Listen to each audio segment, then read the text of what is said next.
As debate on a bill that seeks to prevent people who are not Bahamian citizens from engaging in commercial fishing got underway in the House of Assembly on Wednesday, East Grand Bahama MP Peter Turnquest argued that it's a slippery slope to ban foreign spouses of Bahamians from fishing commercially. The issue arose as parliamentarians debated the Fisheries Bill 2020.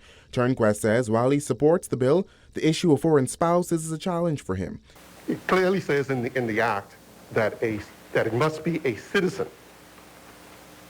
Does that mean that spousal permit holders and permanent residents are likewise excluded from being able to fish?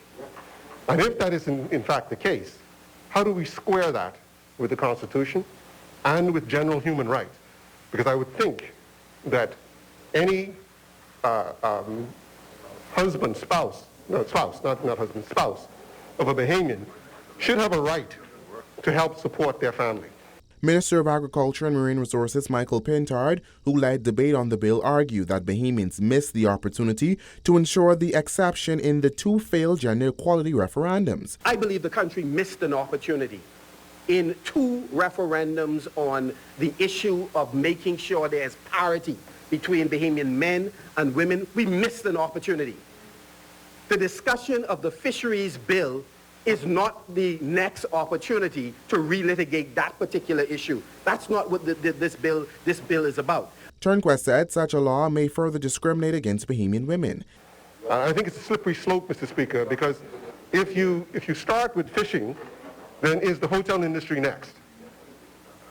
I just wonder how we square that, and whether we've consulted with all of the human rights organizations and representatives here to ensure that we do not continue to perpetuate a discriminatory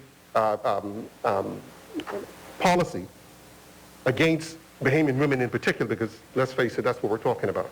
However, Pintard said the fisheries industry is one that should be reserved for Bahamians, as others are. He said both referendums to address gender-based discrimination in the Constitution failed, with politics having dominated the consideration. Both administrations missed a marvelous opportunity to create parity in the Constitution by supporting Bahamian men and women.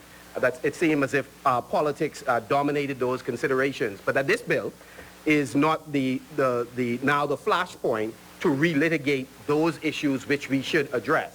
The Fisheries Bill 2020, which will repeal the current Fisheries Resources Jurisdiction and Conservation Act 1977, outlines the broad strokes for a new fisheries management and conservation regime in the Bahamas. The bill stipulates that no operator of a commercial fishing vessel shall allow a person who is not a citizen of the Bahamas to engage in fishing in Bahamian waters or use a vessel other than for charter sports fishing. Commercial fishing operators are also prohibited from employing non-Bahamians on board their vessel. A person who contravenes this section is liable on conviction to a fine not exceeding $250,000 or imprisonment for a term not exceeding 4 years or both. Reporting for the Guardian News Network, I'm Berthany McDermott.